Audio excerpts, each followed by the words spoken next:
আন্দোলনের সময় আমার বাবা কিন্তু আইসিইউতে, আমি কিন্তু যেদিন 31শে জুলাই নামি সেদিন আমি সারা রাত ডিউটি দিয়ে আসি। আমার মনে আছে সারা রাত ডিউটি, আপনারা আমার ছবিটা দেখেছেন, আমার চুলগুলো এরকম কি বলবো সিংহের মতন এরকম করে আছে, আমি দেখে হাসাহাসি করেছি। তার ওয়ান অফ দ্য রিজনস আমি সারা রাত ডিউটি দিয়ে সকালবেলা ভোরে বাসায় এসে আমি ফেসবুকে ঢুকে দেখি মার্চ ফর জাস্টিস হবে, তখন আমি আরেকজন কলিগের সাথে জয়েন করি। আপনি একটু আগে যেহেতু আমরা জেন্ডার নিয়ে কথা বলছি, মেয়েদেরকে নিয়ে কথা বলছি, একটা সিম্পল জিনিস একটু বলি। আমি খেয়াল করেছি যে আমরা আসলে ফেমিনিজম যে বিষয়টা সেটাকে সিলেক্টিভ করে ফেলেছি। আমার সাথে এত খারাপ ঘটনা ঘটলো, আমি বাংলাদেশে একজন ফেমিনিস্টকে দেখলাম না একটা কিছু বলতে যে ওনার সাথে যা হচ্ছে এটা ঠিক হচ্ছে না। এবং সময় আসলে যার লিডার হওয়ার সে অবশ্যই লিডার হবে। আর লিডার হতে গেলে যে সবসময় স্টেট লিডার সেটা তো আমি মনে করি না। আমাদের প্রাইভেটের ছাত্রছাত্রীরা তো ফিরে গিয়েছে, তাহলে কি আপনি ওদেরকে বলবেন না যে ন্যাশনাল লেভেলে স্টেট লিডারশিপে আসেনি বলে তারা লিডার না? তারা তাদের মতন কমার্শিয়াল ফিল্ডে লিডার, তাদের যে প্রফেশনে তারা যাবে সেখানে তারা লিড করবে। হ্যাঁ, লিডার সে 5 জনের হলেও লিডার, 500 জনের হলেও লিডার, কারণ তার মধ্যে সে লিডারশিপ কোয়ালিটিসগুলোকে নার্চার করে। আসসালামু আলাইকুম। ভয়েস উইথ হুরায়রা আজকের পডকাস্টে আমরা কথা বলবো বিয়ন্ড দ্য বাউন্ডারি এই বিষয়টা নিয়ে। বিষয়টা কেন? কারণ শিক্ষক এবং শিক্ষার্থী এই যে সম্পর্কের জায়গাটা, এই জায়গাটা নিয়ে অনেকের অনেক রকমের পারসেপশন আছে, অনেকে অনেক রকমের লেন্স দেখেছেন। আর বর্তমান সময়ে জুলাইয়ে আমরা আরেকটা লেন্স দেখেছি যে শিক্ষকরা কি করে তার জায়গাটা থেকে শিক্ষার্থীদের পাশে এতটা কাছে এসেছেন যে শিক্ষার্থীরা তাদের যে সবটা পুরোটা দিয়ে নিজেদেরকে প্রুফ করতে সক্ষম হয়েছেন। এমনই একজন শিক্ষকের সঙ্গে আজকের পুরো পডকাস্টে আলোচনা করব বিভিন্ন বিষয় নিয়ে, বিভিন্ন লেন্স নিয়ে। আমরা শিক্ষকদেরকে কীভাবে দেখছি, শিক্ষক শিক্ষার্থীর সম্পর্কের ডায়নামিক্সগুলো কোন দিকে যাচ্ছে, এবং এইটা আমাদের সমাজে কেমন একটা পারসেপশন ক্রিয়েট করছে, এবং আমরা আসলে এটা থেকে কিভাবে পজিটিভ একটা বাংলাদেশের দিকে পজিটিভ আমরা হতে যাচ্ছি। আজকের পডকাস্টের অতিথি হিসেবে আছেন শাহরিন আমিন মোনামি মিস। ধন্যবাদ আপনাকে। Thank you for having me.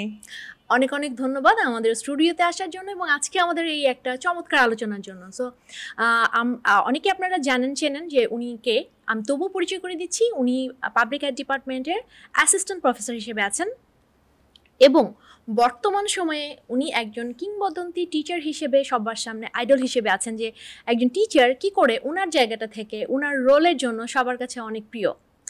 কথা বলবো আপনার সঙ্গে যে এই যে জার্নিটাতে হঠাৎ করে আপনি কানেক্ট হয়ে গেছেন, নাকি আপনি আসলে এমনই ছিলেন? আপনার গল্পটা শুনবো, শিক্ষক বা এই যে আপনার যে ক্যারিয়ারটা আপনি চুজ করেছেন এই জার্নিটার ব্যাকগ্রাউন্ডটা যদি আপনি বলেন। যদি শিক্ষক হিসেবে মনে করেন যে ক্যারিয়ার চুজ করার যে বিষয়টা, সেটা আসলে আমি ছোটবেলা থেকে একটু পড়ুয়া ছিলাম। আমার ইউনিভার্সিটি সময়টাতেও আমি পড়ালেখায় খুব সিনসিয়ার ছিলাম। সেই দিক থেকে রেজাল্ট ভালো থাকার কারণে, এবং আমার বাবার খুব ইচ্ছা ছিল যে আমি ঢাকা ইউনিভার্সিটির প্রফেসর হব। তো সেদিক থেকে আমি ক্যারিয়ার হিসেবে চুজ করে নিয়েছিলাম আসলে শিক্ষকতা, সেটা একটা। আর যদি আপনি এখনকার রেলেভেন্সের কথা বলেন, এই রেলেভেন্সটা খুব কাকতালীয় একটা বিষয়। আমি আসলে কখনোই এরকম ছিলাম না। ইনফ্যাক্ট জুলাইয়ে প্রথম মনে হয় অ্যাক্টিভিজমের সাথে যদি জড়িত থাকার কথা বলেন, জুলাইয়ে প্রথম I took a stands and I thought it was the need of time. তখন প্রয়োজন ছিল, তখন ছাত্রদের সবচেয়ে বেশি প্রয়োজন ছিল তাদের শিক্ষকরা তাদের পাশে আছে কিনা, কারণ that would give them credibility and their cause a more direction, strong direction. সেই সময়টায়, এবং আপনারা সবাই দেখেছেন জুলাইয়ে কি ঘটছিল, সেটা আসলে ছাত্র তো পড়ে, এটা তো আমার সন্তান। হ্যাঁ, এবং সেটা ঢাকা ইউনিভার্সিটি বলেন বা যে কোনো ইউনিভার্সিটি, স্কুল, কলেজ, পাবলিক, হ্যাঁ, এনিওয়ান অ্যান্ড এভরিওয়ান। হ্যাঁ, তো সেই দিক থেকে তখন অনেক শিক্ষকরাই আসলে নেমেছিলেন, regardless of which level of education. So basically আমরা বিশ্ববিদ্যালয় শিক্ষকদেরকে দেখেছি, আমরা সেখানে পাবলিক প্রাইভেট বোথ, তারপর আমরা কলেজ, স্কুল, সবাই মোটামুটি নেমেছিলেন। তাদের মধ্যে আমি একজন ছিলাম আর কি। হ্যাঁ, এই ব্যাপারটা কিন্তু সেই সময়টাতে অনেক টিচারদেরকে পেয়েছি এবং আজকের গল্পের জন্য আপনাকে পেয়েছি। মাইলস্টোনে কিন্তু একজন টিচার স্টুডেন্টদের জন্য আমার কাছে খুব ভালো লেগেছে যে আমার নামের সাথে ওনার নামের মিল আছে, এন্ড আই কুড রিলেট, যে আমি তখন বুঝছিলাম যে হয়তো ম্যাডামের যে টানটা কাজ করেছে, ইমোশনটা কাজ করেছে সেই মুহূর্তে ওনার স্টুডেন্টদের জন্য। প্রবাবলি আমারও জুলাই 2024 সেম ধরনের ইমোশন কাজ করেছিল, so the emotions are same আর কি। এই যে একটা সময় ছিল না আমাদের, মানে লাইক আমাদের সময়টাতে যে বলি যে টিচারদের সাথে স্টুডেন্টদের হয়তো একটা গ্যাপ ছিল, বাট এখনকার স্টুডেন্টরা প্রিভিলেজ অর সামথিং যে এই গ্যাপটা কিন্তু অনেক কম। স্টুডেন্টরা টিচারদেরকে বন্ধু হিসেবেই পেয়ে যায় অনেক সময়, গাইড, মেন্টর। গ্যাপ আসলে আমাদের সময় গ্যাপটা কি, আমাদের মানে একটা হায়ারার্কি ছিল, এটা আপনি বলতে পারেন, যেখানে আমরা একটু শিক্ষকদের ভয় পেতাম, টিচারদেরকে আমরা একটু ভয় পেতাম। এমন আমি আসলে ভয়টাকে কখনো এন্ডোর্স করি না, ভয় পাওয়ার কোনো কারণ নাই, তবে রেসপেক্টের একটা বিষয় তো থাকেই শিক্ষক এবং ছাত্রছাত্রীর মধ্যে, সেটা ঠিক আছে। এখন যেমন হয়েছে যে টিচাররাও আসলে ট্রাই করে টু লাইক নেগেট দ্যাট ফিয়ার। হ্যাঁ, তো আমরা যেমন, যেহেতু আমরা একটা টাইমে তো স্টুডেন্টই ছিলাম, আমরা যখন দেখেছি যে অনেক সময় অনেক কিছু নিয়ে টিচারকে অ্যাপ্রোচ করতে আমরা অনেক হেসিটেট করতাম, যাবো কি যাব না, ফোন দিব কি দিব না, 10টা বেজে গেলেও ফোন দিব, আমাকে কি বকা দিবে। এই বিষয়টা যখন শিক্ষকের দিক থেকে আস্তে আস্তে শিক্ষক বুঝান যে না, ইটস ফাইন, তোমার যদি আর্জেন্সি হয় তুমি কল দিতে পারো, তোমার যদি দরকার হয় তুমি আমার সাথে কথা বলতে পারো, এই জায়গাটা মনে হয় আমরা ক্রিয়েট করতে পেরেছি। হ্যাঁ, অ্যাজ আ টিচার্স কমিউনিটি, যার কারণে স্টুডেন্টরা এখন আরো বেশি অ্যাপ্রোচ করতে পারে। কিন্তু এটাও ঠিক যে আমাদের স্টুডেন্টরা যেরকম অ্যাপ্রোচ করে তেমন তারা আমি আমি আমি রেসপেক্টও পাই। আমি এমন না যে ওরা অ্যাপ্রোচ অ্যাক্সেস বেড়ে গিয়েছে বলে ওটা আসলে ইনভার্সলি প্রপোর্শনাল, অ্যাক্সেস বেড়ে যাচ্ছে তাই রেসপেক্ট কমে যাচ্ছে, তা কিন্তু না। রেসপেক্টের জায়গায় অ্যাক্সেসের জায়গায় আমি যদি মনে করি যে আমি ওকে অ্যাক্সেস দিলে আমি রেসপেক্ট হারাবো, তাহলে আসলে এটা খুবই দুঃখজনক হবে। তাহলে কি আমি আরো কনফাইন্ড হয়ে যাব, আমি মেপে মেপে কথা বলবো। কিন্তু স্টুডেন্টের তো দরকার যে সে তার শিক্ষকের সাথে গাইডেন্সের জন্য, মেন্টরশিপের জন্য কথা বলতে পারে কিনা, সেই স্বাচ্ছন্দ্য বোধ তার মধ্যে কাজ করে কিনা, যে আমি যে একটা কথা বলবো উনি আমার কথাটা শুনবেন। ওই জায়গাটা মনে হয় আমরা তৈরি করতে পেরেছি, যার কারণে আসলে অ্যাক্সেসটা বেড়ে গিয়েছে, ভয় ভীতিটা কমে গিয়েছে আই গেস। এই যে স্টুডেন্ট টিচারের যে রিলেশনশিপের এক্সেস, ওপেননেসের জায়গাটা, এই ওপেননেসটার ইম্প্যাক্টটা কি আপনার কাছে? ইম্প্যাক্ট আমার কাছে তো পজিটিভ লাগে, কারণ আমি যদি একটা ব্রডার স্টুডেন্ট কমিউনিটির কথা বলি, অনেক সময় অনেক কথা বাবা মার সাথে ডিসকাস করতে গেলে স্টুডেন্টরা অনেক ডিফিকাল্টি ফেস করে বা হতে চায় না। অনেক সময় হচ্ছে যে হয়তো সে ডিস্ট্রিক্ট লেভেল থেকে আসছে, সে ঢাকায় আসছে, সে লোনলি ফিল করছে, সে বুঝছে না কিভাবে ম্যানুভার করবে, সিটি লাইফ কিভাবে ম্যানুভার করবে, পড়ালেখা। হ্যাঁ, কারণ একটা আমি ইউনিভার্সিটি লেভেলেই বলি, একটা বিশাল শিফট, তাই না, from HSC to university level, সেখানে লাইফটাকে এক্স্যাক্টলি। হ্যাঁ, and then there is also cultural shock. হ্যাঁ, যদি সেটাও ধরি, তাহলে এখন এই বিষয়ে আমি কার সাথে কথা বলবো, কে আমাকে সে অ্যাক্সেসটা দিবে, আমি কি আদৌ কথা বলতে পারবো কিনা। আমি মনে হয় আমাদের টাইমে স্টুডেন্ট কাউন্সিলিং ছিল না, এখন সেটা আছে। প্রত্যেকটা ডিপার্টমেন্টে স্টুডেন্ট কাউন্সিলর নিয়োগ দেওয়া হয় এবং জুনিয়র মোস্ট টিচারদেরকে দেওয়া হয়, কারণ জুনিয়রদের সাথে ওই হায়ারার্কি, এইজ গ্যাপটা থাকে না, অ্যান্ড জেনারেশনাল গ্যাপটাও থাকে না। সো ওখানে কিন্তু স্টুডেন্টরা এসে তাদের কষ্টের কথা বলে, তারা কোপ করতে পারছে না, বা তাদের যদি মনে করেন থাকে না যে আমি আসছি কিন্তু আমি ফাইন্যান্সিয়ালি কিভাবে আরো ভালো থাকতে পারবো, টিউশন পাবো কোথায়, আমি কি ধরনের কোর্সেস করলে সেটা আমার সামনের জন্য ভালো হবে। অনেক সময় পড়াও গ্রাস্প করতে পারে না, ক্লাসরুমের মধ্যে যে ওই 1 ঘন্টা 40 মিনিট পড়া বুঝে যাবে সেটা হয় না। তো এখন যে আপনি অ্যাক্সেসটা বেড়ে গিয়েছে, বাড়ার কারণে ভালো এটাই যে স্টুডেন্টরা এই অ্যাক্সেসগুলো পায় বলেই তারা তাদের কথাটা প্লেস করতে পারে টিচারের সাথে।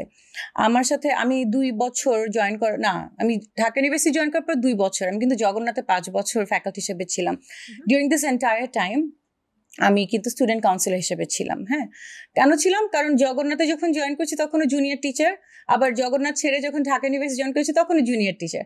তো স্টুডেন্ট কাউন্সিলিং এর সেই টাইমটাতে, ইনফ্যাক্ট আই রিমেম্বার যে কোভিডের টাইমে ওভার ফোন আমাকে স্টুডেন্ট, কোভিডের টাইমে তো আমাদের মেন্টাল হেলথ ইস্যুস অনেক, মনে করেন আমি নিজেও স্ট্রাগল করছি। এবং the interesting part is, teacher যতই স্ট্রাগল করুক, যখন স্টুডেন্টের সাথে সে কাউন্সিলিং এ বসে তখন খুবই সর্টেড, কারণ I can not make my student realise যে আসলে আমি টলবটল অবস্থায় আছি, আমি স্ট্রাগল করছি।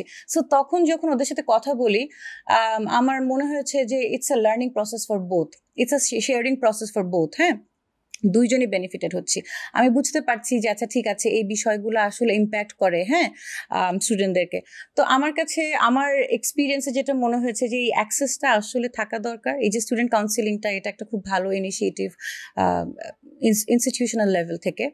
যে এই স্টুডেন্ট কাউন্সিলিং বলেন, অনেক সময় কি হয় কাউন্সিলরদের সাথে কথা না বলে যেই টিচার বা স্যার বা ম্যাডামের সাথে স্টুডেন্ট বেশি স্বাচ্ছন্দ্য বোধ করে তাকে কল দেয়, তাকে অ্যাপ্রোচ করে অফিস আওয়ার্স। হ্যাঁ, এগুলো অ্যাকাউন্টেবিলিটি আমাদের অনেক বেড়ে গিয়েছে। বেড়ে যাওয়ার কারণে আমরাও অফিস আওয়ার্স দিই। একটা টাইমে আমরা অফিস আওয়ার্স পেতাম না টিচারদের, বাট আমরা এখন দেই। এবং আমি I can speak for the majority of faculties, হ্যাঁ, এখনকার দিনে যারা আসলে টিচারদের স্টুডেন্টদেরকে ওন করে। হ্যাঁ, সো একটা স্টুডেন্ট আসলে যে আমি পাঠিয়ে দিব যে না আমার টাইম শেষ, তুমি চলে যাও আরেকদিন আসো, তা কিন্তু না। আমরা কিন্তু শুনি এই বড় একটা চেঞ্জ। আপনার কথা শুনে আমার কাছে যেটা রাইট নাও আমার কাছে যেটা মনে হলো যে এই চেঞ্জটা আসলে অনেক দিনেরই একটা ফল। কোভিড এর সময় বোধহয় একটা বড় রকমের ব্যাপার হয়েছে না, যে টিচারদের সাথে কানেক্টিভিটি, টিচার নিজেরা হচ্ছে গিয়ে কানেক্টেড ফিল করেছে, অ্যাকাউন্টেবল ফিল করেছে এবং স্টুডেন্টদেরকে অনেক অ্যাক্সেস দিয়েছে। অ্যান্ড দ্যাট এটাই পরবর্তীতে আমরা জুলাই যেটা দেখলাম যে মানে টিচাররা স্টুডেন্টদের পাশে, যেটা আসলে অনেকটা সময় আমরা মিস পেয়েছি যদি আমরা পিছনে ব্যাক করি। হয়তো ঘটনা ঘটেনি। জুলাইটা ছিল হচ্ছে the nail in the coffin. হ্যাঁ, এমন না যে আমরা আশেপাশে অ্যানোমালি দেখতাম না, কিন্তু হয়তো আমরা চিন্তা করতাম যে আচ্ছা আমি ইনভলভ না হই, আমার কি দরকার। হ্যাঁ, আমাদের যদি ঢাকা ইউনিভার্সিটির কথা বলি, hour students have always been politically active and conscious. হ্যাঁ, টিচাররা পলিটিক্স কেউ করে না, সেটা আলাদা বিষয়। যারা করে না, ধরেন আমার মতন, হ্যাঁ, আমার যেমন মনে হতো যে আমি ক্লাস, আমার পরিসরটা যেমন ছিল ডিপার্টমেন্ট কেন্দ্রিক, আমাকে ইউনিভার্সিটিতে আর কেউই চিনতো না, ডিপার্টমেন্টেই যা পরিচিতি, এবং সেখানে আমার ডেডিকেশন, আমার সিনসিয়ারিটি ওইটা ডিপার্টমেন্ট পর্যন্তই ছিল। কিন্তু পরবর্তীতে জুলাইয়ের যে ঘটনাটা ঘটে ওখানে, তখন আসলে ডিপার্টমেন্ট পর্যন্ত আসলে সেই জিনিসটা সীমাবদ্ধ না। আমি দেখতে পাচ্ছি যেখানে ইনজাস্টিস হয়ে যাচ্ছে, এখানে আমার স্টুডেন্টদের উপরে আঘাত আনা হচ্ছে। এখন আমার কি করণীয়? সেই মোরাল অ্যান্ড এথিক্যাল জায়গা থেকে আমরা টিচাররা নেমেছিলাম। হ্যাঁ, তো হ্যাঁ, ওই বনটা আসলে একদম পাকাপোক্ত হয়ে গেছে জুলাইয়ের সময়, because it was also litmus test for year faculties. মানে আমরা ধরে নিই যে আমার ফ্যাকাল্টি আমার পাশে থাকবে, হ্যাঁ, যে কোনো বিপদ আপদে, কিন্তু ওইটা ছিল লিটমাস টেস্ট। বিকজ জুলাইয়ে আপনি বুঝেন যে কেউই আমরা জানতাম না পরবর্তীতে কি হবে। সো যারাই কেউ আসলে পলিটিক্যাল ছিলাম না, আমরা সবাই মোরাল স্ট্যান্ড থেকে কার কি দায়িত্ব ওই জায়গাটা থেকে আমরা তো কোনো পলিটিক্যাল পার্টির জন্য দাঁড়াইনি। আমরা দাঁড়িয়েছি আমাদের ছেলে মেয়েদের কে মারা হচ্ছে, আমাদের ছেলে মেয়েদেরকে আঘাত করা হচ্ছে, দের ইজ ভায়োলেন্স এভরিওয়্যার।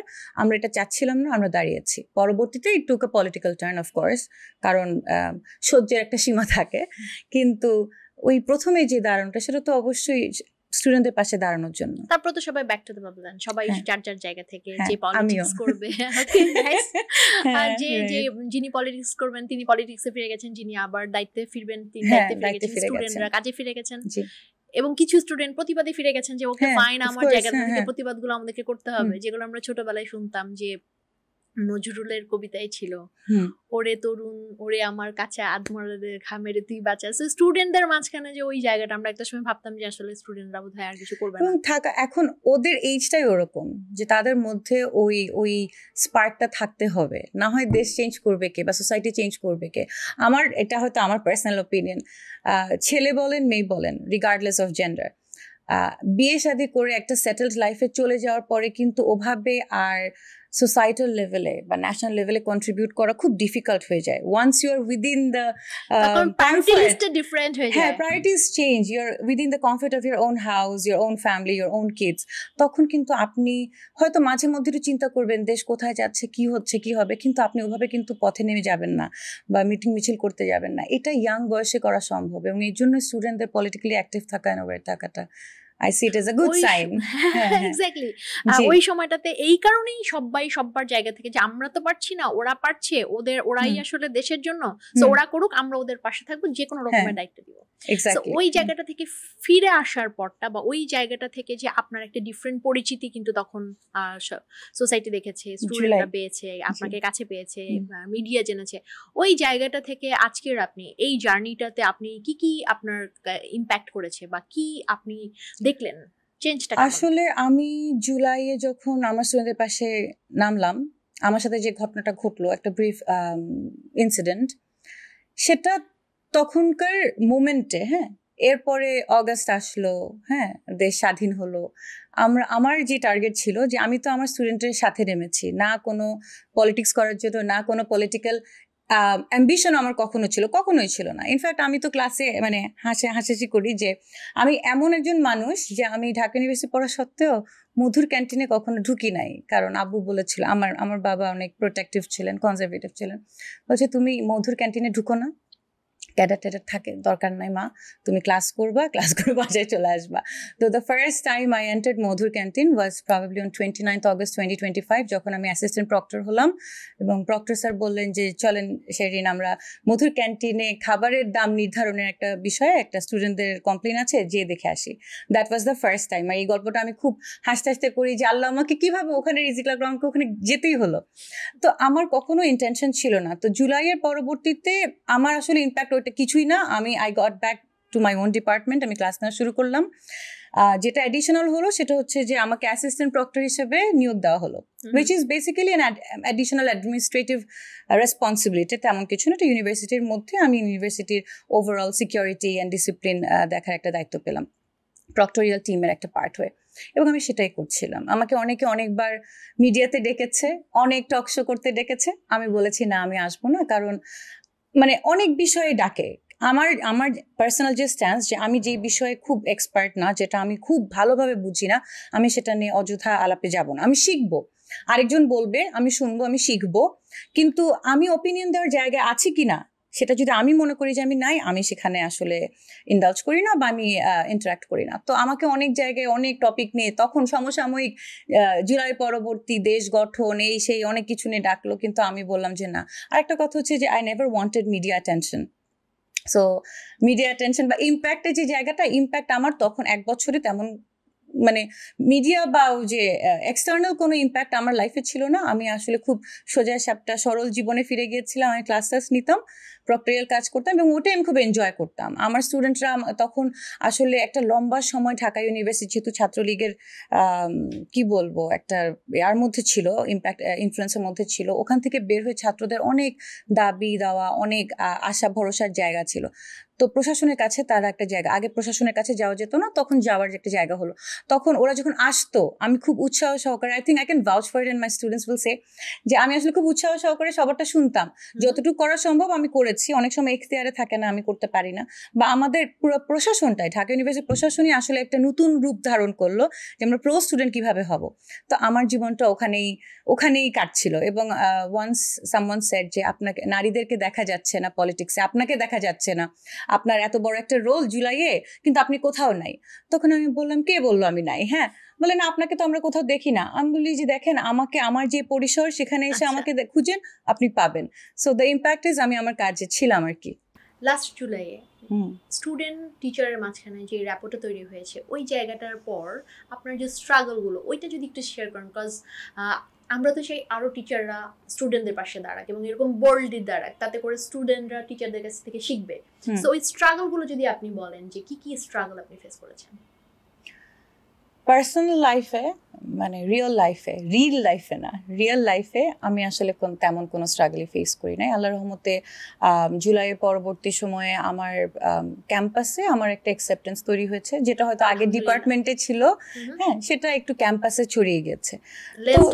হ্যাঁ, দ্যাটস আ গুড থিং। আমার আসলে সেখানে কোনো স্ট্রাগলের বিষয় নাই। তারপরে হচ্ছে আমার নিউ ফাউন্ড রোল, যেটা অ্যাসিস্ট্যান্ট প্রক্টর হওয়ার কারণে আমি আরও ছাত্রছাত্রীদের সাথে এঙ্গেজ করতে পেরেছি, ইন্টারাক্ট করতে পেরেছি, তাদের জন্য কিছু করার থাকলে সেটা করতে পেরেছি, সেটা একটা ভালো লাগার ফিলিং। সো সেখানেও কোনো স্ট্রাগল নাই আমার, মাশাল্লাহ। আমার ফ্যামিলি থেকে I had all the support from my in-lodge. হ্যাঁ, আমার বাচ্চাটাও পর্যন্ত অনেক আসলে খুব কি বলবো, এমপ্যাথেটিক। সো আমি যে আগে তো অনেক তাড়াতাড়ি বাসায় চলে আসতাম, তো প্রক্টর হওয়ার পরে তেমন হয়েছে আমি রাত 10টা, 10:30, 11টায় ফিরেছি, এবং কন্টিনিউয়াসলি অগস্ট, সেপ্টেম্বর, অক্টোবর মনে হয় হার্ডলি আমি কখনো রাতের আগে বাসায় ফিরেছি। ক্যাম্পাসেই ছিলাম, মেয়েদের হলগুলো পরিদর্শন করেন, এভরিথিং। সো আমার 9 বছরের বেবিটা পর্যন্ত ওয়াজ ভেরি অ্যাকোমোডেটিভ। হ্যাঁ, তো আমার আসলে এই কোনো ফ্যামিলি সাইড বলেন, my friends were proud of me and the kind of love I received. আমার স্টুডেন্টরা তো ডেফিনেটলি আমাকে অনেক অ্যাপ্রিসিয়েট করেছে, আমার ফ্যামিলি, আমার ফ্রেন্ডস। আমার বাবা অসুস্থ ছিলেন, আমার খুব কষ্ট একটা জায়গা বলি, আমার বাবা সবসময় চাইতেন যে আমি খুব বড় কিছু হব, বড় কিছু ইন দ্য সেন্স যে not in the political side, but হচ্ছে পড়ালেখায় বা একাডেমিয়াতে বা চাকরি জীবনে। তো আমার বাবা জুলাই একটা অ্যাক্সিডেন্ট করেন, জুলাই 10 তারিখে। এবং আমার এই জুলাই আন্দোলনের সময় আমার বাবা কিন্তু আইসিইউতে। আমি কিন্তু যেদিন 31শে জুলাই নামি, সেদিন আমি সারা রাত ডিউটি দিয়ে আসি। আমার মনে আছে সারা রাত ডিউটি, আপনারা আমার ছবিটা দেখেছেন, আমার চুলগুলো এরকম কি বলবো সিংহের মতন এরকম করে আছে, আমি দেখে হাসাহাসি করেছি। তার ওয়ান অফ দ্য রিজনস আমি সারা রাত ডিউটি দিয়ে সকালবেলা ভোরে বাসায় এসে আমি ফেসবুকে ঢুকে দেখি মার্চ ফর জাস্টিস হবে, তখন আমি আরেকজন কলিগের সাথে জয়েন করি। তো আমার একটা আফসোসের জায়গা ছিল যে আমাকে নিয়ে এখন পুরা জাতি আমার নাম জানে, পুরা সব, মানে হয়তো আমাকে দেখলে চিনবে না, বিকজ আমাকে দেখলে চেনা যায় না, বাট অ্যাটলিস্ট আমাকে অ্যাপ্রিসিয়েট করে, আমাকে আমার ইউনিভার্সিটি স্টুডেন্টসরা অ্যাপ্রিসিয়েট করছে, আমাকে সব রিলেটিভরা কল দিচ্ছে। কিন্তু আব্বু বুঝতে পারছে না। হ্যাঁ, আব্বু হয়তো, আমি আব্বুকে বলতেছি, বাট হয়তো আব্বু সেটাও রেজিস্টার করতে পারছে না। সেই জায়গায় আমার খুব কষ্টের। হ্যাঁ, আমি কিন্তু সব গল্প আব্বুকে যেদিন প্রথম প্রক্টর হলাম, অ্যাসিস্ট্যান্ট প্রক্টর, আমি আব্বুকে যে বলেছি, কিন্তু আব্বু হয়তো রেজিস্টার করতে পারে নাই। হ্যাঁ, একটু একটু শুনে আবার ভুলে যেত। এই জায়গা আমার একটা কষ্টের জায়গা। কিন্তু এই সব দিক থেকে আমি বলবো যে আমার মা, আমার খালা, আমার খালাতো সবাই আসলে দে ওয়ার এক্সট্রিমলি প্রাউড। এটা একটা, আমার তাহলে তেমন কোনো স্ট্রাগলই নাই, অনলি গুড ফিলিংস। হ্যাঁ, কিন্তু একটা জিনিস ঠিক যে সেই সময়েও আমি সোশ্যাল মিডিয়াতে ব্যাশিংয়ের শিকার হয়েছি, রিসেন্টলি আরেকটা ঘটনার পরেও হয়েছি। সেই সময় আসলে ছাত্রলীগের যেই ফেক অ্যাকাউন্ট দিয়ে আমাকে অনেক অনেক আজে বাজে কন্টেন্ট তখনও বানিয়েছে, অনেক জায়গায় অনেক বকা, এবং লাইফ থ্রেটও পেয়েছে। আমার inbox was filled with life threats, তোকে দেখে নিবো, দাঁড়া আপা আসুক, এই সেই। হ্যাঁ, মানে কি একটা অবস্থা। And I remember one day একটা সেমিনারে আমি সাইমা ফেরদৌস ম্যাডামের সাথে ছিলাম, অ্যান্ড আমি বলছিলাম যে ম্যাডাম আমাকে সারাক্ষণ এরকম টেক্সট পাঠায়। ম্যাডাম বললো তুমি সেই না আমারটা দেখো, আমাকে পাঠায়। তারপর আমরা দুইজনই ভাবলাম যে আসলে আমরা যে শিক্ষক, বা আমরা যে আসলে যারা ধরে নিচ্ছি যে ছাত্রলীগ মানে তো আসলে ছেলে, মানে ইয়াং ইউথ, তারা তো বুঝে যে আমরা আসলে শিক্ষকের জায়গায়, বা আমরা আমাদের একটা বয়সেরও জায়গা আছে, সেই লেহাজটা তারা রাখেনি। এমন বকাঝকা, এমন থ্রেট, তো সেটা গেল গা। ছাত্রলীগের চ্যাপ্টার ক্লোজ, একটা বছর আমি ইচ্ছা করেই উইথড্র করলাম যে আমি আসলে এরকম অ্যাটেনশন চাই না, পজিটিভ অর নেগেটিভ। অ্যান্ড আমার আসলে কোনো জুলাইকে আসলে ইউজ করে কিছু পাওয়ার ইচ্ছাও ছিল না। I didn't want to cash July. It was something very close to my heart. I still say যে আমি আসলে জুলাইকে ক্যাশ করতে চাই না। আমি পরবর্তী জীবনে আপনারা যদি দেখেন যে আমি কিছু করেছি, ধরে নেবেন যে আমি খুব খাটনি করে করছি, তাও I'll prefer to stay in the academic line. আমি জুলাইকে ক্যাশ করতে চাই না, কারণ আমি দেখেছি জুলাইয়ের পরবর্তীতে অনেকেই, যারা জুলাই হয়তো রোল খুব কম ছিলই না, তারা আসলে জুলাইকে বিভিন্নভাবে ইউজ করতে চেয়েছে টু দেয়ার ওন বেনিফিট। এটা আসলে it diminishes the cause of July, তাই না? আর এটা আসলে বাচ্চারা চলে গেছে, ওদেরকে তো পাবো না। হ্যাঁ, ওইটা তো, হ্যাঁ, ওদেরকে তো খুব ফিরে পাবো না। তাইলে এখন কি আমি জুলাই ইউজ করে নিজের একটা অবস্থান তৈরি করবো? সেটা তো অবশ্যই না। তো সেই দিক থেকে আসলে আমি কখনো চাইনি আবার আমার উপরে মিডিয়া অ্যাটেনশন আসুক। বা আর পাশাপাশি তো আছে, আমার তো বুলিং চলছিল, তো এটা আস্তে আস্তে কমে গেল, অ্যান্ড আই ওয়াজ সর্টেড, আমি আমার কাজে ফিরে গেলাম। পরবর্তীতে একটা ঘটনায় আবার আমি রেলেভেন্ট হয়ে গেলাম, যেটা আসলে আমার জন্য খুবই দুঃখজনক। এই ব্যাপারটাকে কিভাবে অ্যাড্রেস করেছেন বা ম্যানেজ করেছেন? কোনটা? এই যে রিসেন্ট যে ঘটনাগুলো ঘটছে। রিসেন্ট যে ঘটনা ঘটেছে, আসলে আবারও বলবো, আপনি বারবার বলছেন যে স্ট্রাগল, আপনি যদি আমার যে ঘটনাটা ইটসেলফ আইসোলেট করে দেখেন, not what is happening in social media, যদি ঘটনাটাকে দেখেন, এটা তেমন কোনো ঘটনা আমার কাছে লাগেনি। আপনারা দেখেছেন ভিডিওতে যে আমি কিন্তু I was standing strong, I was talking to them. হ্যাঁ, ওরাও বলছে, আমিও বলছি। আমরা যখন প্রক্টোরিয়াল রেসপন্সিবিলিটিটা পাই, আমরা অনেক সময় অনেক স্টুডেন্টরা আমাদের কাছে 10 জন 20 জন এসে আসলে এভাবে করে আমাদেরকে ঘেরাও করেছে। আমরা তখন শুনেছি, হয়তো সেই রুমে প্রক্টর অফিসে আসলে মিডিয়া ছিল না, তাই ওই অ্যাটেনশনটা পাইনি বা সে কাভারেজটা পাইনি। কিন্তু এরকম স্টুডেন্ট কমিউনিটির সাথে বা অ্যাগ্রিগেটেড স্টুডেন্টদের সাথে বা অ্যাগ্রিভ স্টুডেন্টদের সাথে, যারা অ্যাগ্রিভড, হ্যাঁ, তাদের সাথে এঙ্গেজ করার অভ্যস্ততা, বা I got used to it. Everybody in the proctoral team is probably used to it. So আমাদের আসলে এটা খারাপ লাগে না। আমরা বুঝি যে ওরা কোনো একটা বিষয় নিয়ে হয়তো নাখোশ, কোনো একটা বিষয়ে কমপ্লেইন আছে, মানে কোনো ধরনের কনসার্ন আছে, তাই তারা হয়তো এরকম বিহেভ করছে। তো সেদিনও আমার সাথে যে ঘটনাটা ঘটেছে, আপনারা হয়তো অবাক হবেন যে ওই ঘটনা ঘটার পর ওরা যখন চলে গেল আমি কিন্তু আবার আমার ডিউটি দিচ্ছিলাম, হ্যাঁ, বিকজ ইটস নর্মাল, হ্যাঁ, যে ছাত্ররা আসছে, একটা ঠিক আছে বাকবিতণ্ড হয়েছে, যেটা পরবর্তীতে আমার এবং আমার ছাত্রের মধ্যে আপনারা দেখেছেন যে একটা টক শোতে he came and he said sorry. ও বলেছে যে আসলে এটা পার্সোনাল কিছু ছিল না, আসলে পার্সোনাল কিছু ছিল না, এক্স্যাক্টলি, হ্যাঁ, এটা একটা সিচুয়েশনের এবং ওর আর আমার মধ্যে dynamic remains the same. I am his teacher, he is my student, এবং সেই ক্ষেত্রে it is done and dusted. এই কাহিনীটা কিন্তু আমাদের ওখানেই, ইনফ্যাক্ট আমার জন্য তো টিএসসিতেই শেষ, কারণ আমি কিন্তু ওর প্রতি কোনো রাগও ছিল না, কিছু না। পরবর্তীতে ও হয়তো ওর জায়গা থেকে একটু খারাপ লাগা কাজ করেছে যে আমি আমার ফ্যাকাল্টির সাথে এরকম করলাম, তাই ও হয়তো সেই স্টক শোতে, আমি বলে হচ্ছি যে আমার একলা আসার কথা ছিল, যে দেখি যায় হামিমও আসছে, তো একসাথে আমরা ওই জায়গাটা ওখানে হয়ে গেছে। ইনফ্যাক্ট যেটা আমাদের টিএসসিতে শেষ হয়েছে সেটা আবার আমরা পুরা রাষ্ট্রের কাছে সেটা আমরা পাবলিকলি বললাম, যে হামিমও বললো, এবং যেহেতু এটা দেয়ার ওয়াজ আ মেসেজ টু গিভ, হ্যাঁ, I think this is I appreciated যে ও আসলে ওর দলের মেম্বারদেরকে বলেছে যে আপনারা এসব বন্ধ করেন, হ্যাঁ, আমার ফ্যাকাল্টি এগেনস্টে। তো that is really commendable, I really appreciate. এটা কিন্তু এখানে শেষ, কিন্তু আপনি দেখবেন ফেসবুকে ঢুকে দেখবেন এটার কোনো শেষ নাই। The content is still there, মানুষ এখনো আমাকে সমানে বকা দিচ্ছে, কেন দিচ্ছে আমি নিজেও বুঝতে পারছি না, হ্যাঁ। এবং the kind of content, I think it is first of all I think it is how we, আসলে বিষয়টা কি, এগুলো ধরনের কমেন্ট আসতেছে মোস্টলি আসলে যারা খুব পলিটিক্যালি অ্যাক্টিভ বা জিলাস, হ্যাঁ, খুব বেশি ইমোশন কাজ করে পলিটিক্স নিয়ে, তাদের থেকে আমি ধারণা করে নিচ্ছি। কারণ স্টুডেন্ট কমিউনিটির প্রতি আমার খুব ভালো একটা কনফিডেন্টও আছে এবং ভালো একটা পারসেপশনও আছে, হ্যাঁ। তো আমার মনে হয় না যে যারা নিজেদেরকে স্টুডেন্ট আইডেন্টিফাই করে বা পড়ালেখার মধ্যে আছে, এই জার্নিতে আছে, তারা কখনো তার টিচারকে এভাবে অসম্মান করবে। তাহলে করছে কে? যারা হয়তো এই বলয় থেকে বাইরে বা এই কমিউনিটি থেকে বাইরে। এখন পলিটিক্স তো সবাই করে, হ্যাঁ, সব ধরনের মানুষ করে, আপনি কয়জনের কথা বন্ধ করতে পারবেন? পলিটিক্স করে একদম রিফাইন্ড এডুকেটেড মানুষরাও করে, আবার একদম যার অক্ষর জ্ঞান নাই সেও করে, এবং that is his political choice and voice, হ্যাঁ, সে করতে পারে। তার আমার উপর রাগ হচ্ছে, এক্স্যাক্টলি, তার একটা রাগ হচ্ছে, সে সেটা করছে। কিন্তু আমাদের আসলে জাতিগতভাবে বোঝা দরকার যে নারীকে এভাবে অবমাননা করে এটা তো আপসেটিং। আমি আজকে আপনার ইন্টারভিউতে আসার সময় চিন্তা করছিলাম যে আমি কিভাবে আসবো, তখন আমি চিন্তা করলাম আমি চশমা পরে আসি, let people see who I am just a faculty. আমাকে অনেকে আবার মিডিয়া পার্সনদের মতন করে ট্রিট করছে, আমি কোনো মিডিয়া পার্সনও না, আমি কোনো সেলিব্রিটিও না, কখনো হওয়ার ইচ্ছাও নাই। তারপরে হচ্ছে আমি কোনো পলিটিক্যাল ব্যক্তিত্ব না, আমি দিন শেষে একটা শিক্ষক, ক্লাসরুমের ভিতরে যার কাজ ক্লাস টাস নেওয়া, খাতা কাটা, খুব সামান্য জীবন।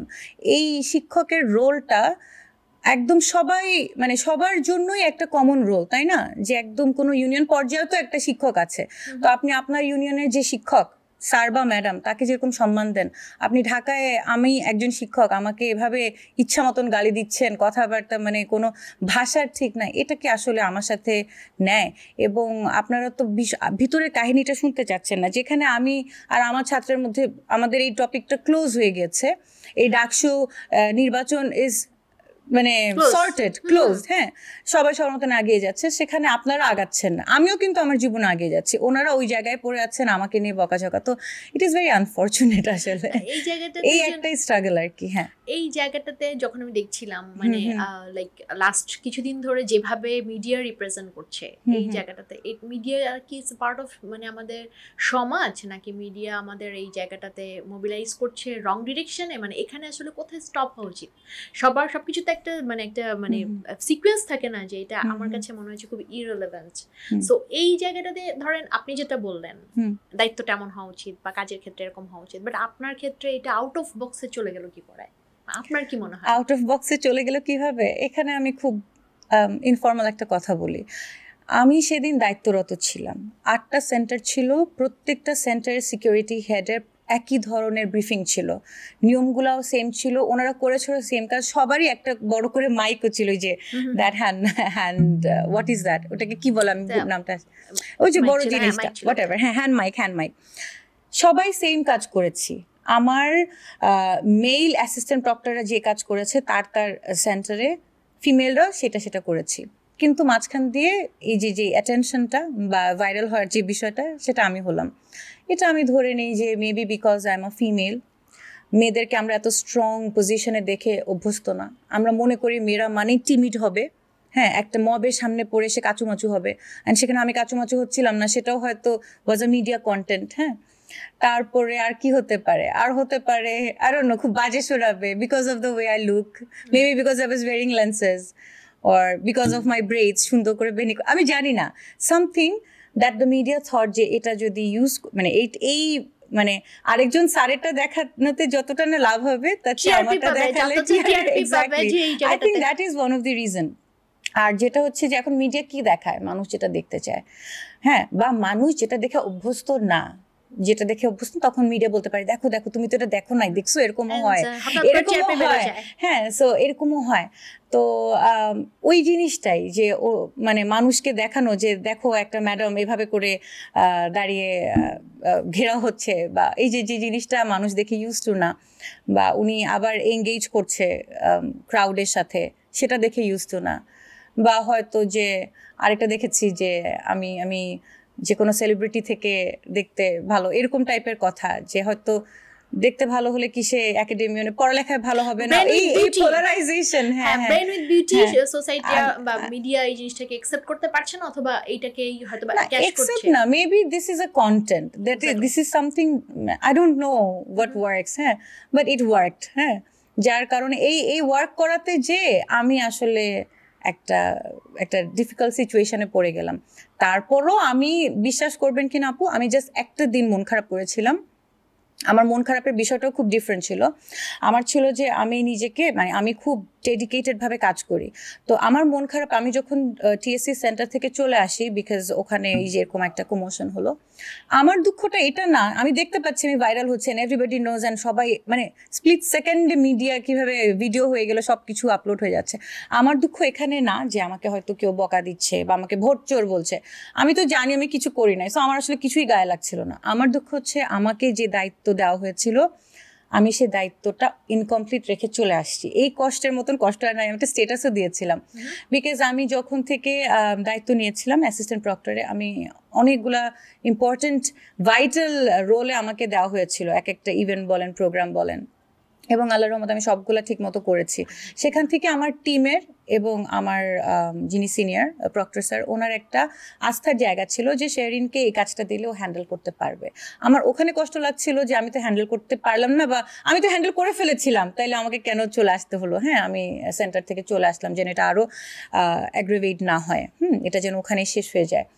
তো এটাই আমার দুঃখ। আর তারপরে যে আপনি যে বললেন যে আমি যে বলছিলাম যে একদিনই আমি কষ্ট পেয়েছি এটা নিয়ে, আর হচ্ছে যে ঢুকে যখন দেখেছি যে এত বাজে বাজে কন্টেন্ট, তখন তারপর আমি চিন্তা করলাম যে কোথায় কে বসে আমাকে গালি দিচ্ছে বা বকা দিচ্ছে, এতে আমার why should I be bothered. হ্যাঁ, আমার বদার্ড হওয়ার কিছু নাই। নেক্সট দিন থেকে আই এম ফাইন, আমার কিছুই আসে যাচ্ছে। আমি যে ঠিক আছে, বকা দিচ্ছে, বকা দিতে দিতে একটা টাইমে আরেকজনকে পেয়ে যাবে বকা দেওয়ার জন্য, তো যতদিনে ওনাদের চলে। না, টিআরপির বিষয়টা কি জানেন, আমাদের দোষ তো আমাদের, আমরা এসব দেখি, আমরা এসব শেয়ার করি, আমরা একটা ইকো চেম্বারের মধ্যে ফেসবুক চালাই, যেখানে আমাদেরকে যা দেখানো হয় সেটাই আমরা আবার দেখি। এটাই প্রবলেমেটিক যে আমি আসলে মানে আমার এক্সপেকটেশনের জায়গা এখানে যে এখন তো things are changing and things should change for the better. In that perspective আমরা যখন সোশ্যাল মিডিয়া সবাই চালাবো, হ্যাঁ, because life is practically impossible এখান থেকে ডিসএঙ্গেজ করে, তো অবশ্যই তুমি একটা রেসপন্সিবল জায়গা থেকে করো। তুমি রিলস দেখো, কিন্তু ভালো রিলস দেখো, তুমি যেটা নেগেটিভ সেটাকে অ্যাভয়েড করো। আবার তুমি দেখো যে তুমি কার কথাটা একো করছো, একজন জ্ঞানী ব্যক্তি একজন ভালো কথা বলছে, তারটা তুমি একো করো, 1000বার করো, কিন্তু তুমি একটা খারাপ জিনিস, কুমন্তব্য, সেখানে তুমি একো করো, তাহলে তো তোমার পার্সোনাল গ্রোথ হচ্ছে না। তার জীবন আসলে কিছু হচ্ছে না, তার জীবন আগা যাচ্ছে, তোমার পার্সোনাল গ্রোথ হচ্ছে না। এটা হচ্ছে what I expect from my future generation. এই যে নতুন জেনারেশন আমাদের জুলাইতে এত বড় একটা পরিবর্তন এনে দিল, যে জেনারেশনকে নিয়ে একটা গ্রুপ ভাবতো যে ওরা হয়তো গুড ফর নাথিং, বা ওরা হয়তো কখনো ইমোশনাল না, ওরা কোনো কিছু করবে না দেশের জন্য, অথচ দেশের ক্রান্তি লগ্নে ওরাই কিন্তু একটা অনেক বড় যে আউটপুটটা আমাদেরকে দিয়েছে, যেটা আমাদের বিয়ন্ড দ্য চিন্তা, তাই না? এমন একটা আমরা চিন্তা করতেও ভয় পাইছি যে এটা সম্ভব না। এই জেনারেশনকে নিয়ে আপনার কি মনে হয় যে ওরা আসলে কেমন? দুই দিকে দুইটা ধারার চিন্তা আছে আমার। একটা হচ্ছে আমি ওদেরকে নিয়ে অনেক হোপফুল, যেটা আমরা আসলে জুলাইয়ের পরবর্তীতে আমরা অনেক হোপফুল সবাই ছিলাম, মুরব্বীরা। হ্যাঁ, ইন দ্য সেন্স যে এই জেনারেশনটা যেটা আমার সবচেয়ে ভালো লাগে যে কোয়ালিটিটা, দে কল আ স্পেড। যেটা তাদের পছন্দ না সেটা তারা বলে দেয় মুখের উপরে, পছন্দ না, নিব না, অ্যাকসেপ্ট করি না। যেটা পছন্দ সেটা তারা অ্যাকসেপ্ট করে। এটার পজিটিভ যে বিষয়টা হচ্ছে যে ওদেরকে তাই আপনি হাইকোর্ট দেখাতে পারবেন না, এমনি না তেমনি, তেমনি না এমনি, এসব বলে ওদেরকে আপনি থামাতে পারবেন না। হ্যাঁ, এক্স্যাক্টলি। অ্যান্ড আমাদের টাইমে যেরকম ছিল, আমাদেরকে হাইকোর্ট দেখলে আমরা আচ্ছা ঠিক আছে, হ্যাঁ এটা এভাবে হবে না, ওভাবে হবে না, তো আমরা অ্যাকসেপ্ট করে নিতাম। এই জেনারেশনটা সেই প্যারাডাইম শিফটটা ক্রস করে ফেলেছে। তারা আর এসব শুনবে না। They want straight answers, they want measures. হ্যাঁ, তারা ভিজিবল চেঞ্জ দেখতে চায়। তারা যেটাকে প্রবলেমেটিক মনে করছে সেটা সাথে সাথে অ্যাড্রেস হতে হবে। এটা একদিক দিয়ে ভালো। আবার এটা এক্সেসিভ আমরা দেখেছি কিছু জায়গায় হয়েছে। আমার কথা হচ্ছে যে কোনো কিছুরই আসলে মাত্রার অতিরিক্ত বেশি কোনো কিছুই ভালো না। হ্যাঁ, সব কিছুর একটা কি বলবো, একটা সুন্দর প্রগ্রেশনের একটা থাকে, হ্যাঁ, ফ্লো থাকে। তো অবশ্যই তাদের যে কনফিডেন্সটা বা তাদের যে গেটিং থিংস ডান, হ্যাঁ, এই অ্যাটিটিউডটা খুব ভালো। কিন্তু how are you getting things done? In the process are you harming others? হ্যাঁ, এই জিনিসটা একটু চিন্তা করার মনে হয় সময় এসেছে। কারণ জুলাইয়ে এখন ওরা বলতে পারে যে হ্যাঁ জুলাইয়ে যখন আমরা নামলাম তখন তো আপনারা ঠিকই সাথে ছিলেন, খুশি ছিলেন। এখন আমরা যখন আন্দোলন করি 2 দিন পর পরই এটা ওইটা, হ্যাঁ এখন কেন আপনারা বিরক্ত হন? বিষয়টা হচ্ছে যে জুলাইয়ের বিষয়টা ডিফারেন্ট। 15 বছর পরে, মানে 15 বছরে মানুষের একটা মেন্টাল সেট আপ ছিল যে সবারই পিঠ থেকে গিয়েছিল। সো ওই জায়গা থেকে সবাই একটা চেঞ্জ চাচ্ছিল। কিন্তু চেঞ্জ কিন্তু আনতে হয় ইনক্রিমেন্টালি, হ্যাঁ, আস্তে আস্তে ধীরে ধীরে। তুমি আজকে বলে কালকেই তুমি চাচ্ছ, হ্যাঁ, এবং সেটার জন্য তুমি অন্যদের জীবনকে ব্যাঘাতগ্রস্ত করছো, তখন তো আসলে তোমার ক্রেডিবিলিটি কমে যাবে। তাই আমি মনে করি মধ্যম পন্থা বা মানে একটা মাঝ পথে বা হ্যাঁ ব্যালেন্সড একটা অ্যাপ্রোচে যদি আমাদের জেনারেশন, সামনের জেনারেশনটা যায় জেনজি, তাহলে সামনের দিকে শুধু ভালো জিনিসই ওয়েট করছে। আরেকটা জিনিস আমার খুব ভালো লাগে, আমার ছেলে হচ্ছে জেন আলফা। সো আমি একটা ছোট গল্প বলি যে আমি কি কার্টুন না কি সে আমাকে দেখালো, আমি বললাম এই লোকটা তো টাকলা। হ্যাঁ, I just made a comment and ও আমাকে বলে মা why are you being mean, you are being mean. আমি বলি কেন? বলে he is bald, he can't help it. হ্যাঁ, বিষয়টা হচ্ছে আমি তখন দেখলাম ওর মধ্যে এমপ্যাথি অনেক কাজ করে। আমার মনে হয় যে এই যে জুলাইটা হয়েছিল কারণ আমাদের জেনারেশন, সামনের জেনারেশনগুলোর মধ্যে এমপ্যাথি কাজ করে, বিলঙ্গিংনেস কাজ করে। হ্যাঁ, একজন যখন যে আমরা দেখেছি একটা ভিডিও অনেক ভাইরাল হয়েছিল যে একজনকে মারলে একজনই মরে, অন্যরা সরে না। এমপ্যাথির কারণে যে আমার ভাইকে তুমি মারলা, আমি তো সরবো না, তা আমাকেও মারো। হ্যাঁ, এই যে ফেলো ফিলিংটা, এটা আসলে এটা অনেক বড় একটা স্ট্রেংথ এই জেনারেশনে and for the generations coming after. আমার মনে হয় এটা যদি ওরা নার্চার করতে পারে, ওরা যদি ডাইরেক্ট করতে পারে, একটা এনার্জি, তো এই এনার্জিটাকে যদি সঠিক দিকে তারা ডাইরেক্ট করতে পারে, তাহলে আমরা বাংলাদেশকে নতুন একটা আঙ্গিকে দেখতে পারবো। আমরা যে ধরনের বাংলাদেশ চিন্তা করি সেটা দেখতে পারবো। তারা যেমন এখন দেখেন ট্যাগিংয়ের রাজনীতি থেকে তারা বের হয়ে আসছে। তারা কি করেছে যে 15ই জুলাই তারা ট্যাগিংকে অ্যাকসেপ্ট করেনি। সেই ট্যাগিং আবার আনলে কিন্তু সেটা মানে এই জেনারেশন অ্যাকসেপ্ট করবে না। তো যেগুলো অলরেডি রিজেক্টেড, সেই পথে যদি আমরা বয়স্করা না হাঁটি, আমার মনে হয় তাহলে আমরা আর সামনের জেনারেশনরা অ্যাট পার থাকতে পারবো। মানে ওরা অ্যাকসেপ্ট করবে, ওরা আমাদেরকে অ্যাকসেপ্ট করবে, আমরা ওদের পার্সপেক্টিভ দেখতে পারবো। আমি যদি এখন আমি দেখেছি যে আমার সামনের জেনারেশন কি পছন্দ করে না, জেনজি কি পছন্দ করছে না, জেন আলফা আরো এক ধাপ আগাবে। এটা যদি আমি বুঝেই থাকি তাহলে আমি কেন ওই বুমার লেভেলে, মিলেনিয়াল লেভেলে আসলে চিন্তা করব? আমি তো মাঝে মধ্যে আমার টিচিংয়ের একটা ভালো লাগার বিষয় হচ্ছে যে সবসময় ইয়াঙ্গার জেনারেশনের সাথে থাকতে থাকতে আমার মনের বয়স হয় না। সো আমি ওদের মতন সিরিজ দেখি, গল্প পড়ি, হ্যাঁ, অ্যান্ড মাঙ্গা পড়ি, সবকিছু ওদের মতন। So I am up to date.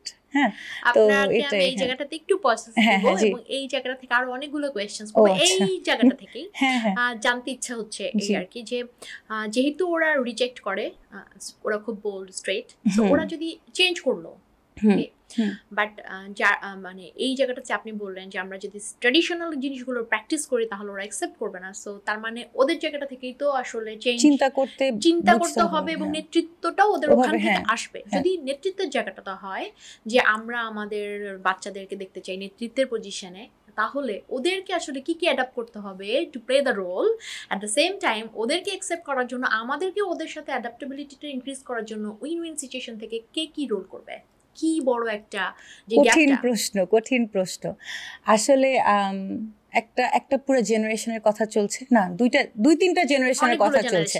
আমি যদি ব্রডলি সেগ্রিগেট করি, একটা হচ্ছে ইয়াঙ্গার জেনারেশন আর একটা হচ্ছে আমরা যাদের সময় আস্তে আস্তে শেষ হয়ে আসছে। তো আমাদের যে পার্সপেক্টিভটা মাথায় রাখা উচিত, আমার মনে হয় যে এখন নতুনদের জন্য স্থান করে দেওয়ার সুযোগ হয়ে গেছে। আমরা আর অকুপাই করে জবরদখল করে থাকার টেন্ডেন্সি থেকে বের হয়ে আসতে হবে। এখন তাহলে নতুনরা কি প্রিপেয়ার্ড লিডারশিপ নেওয়ার জন্য?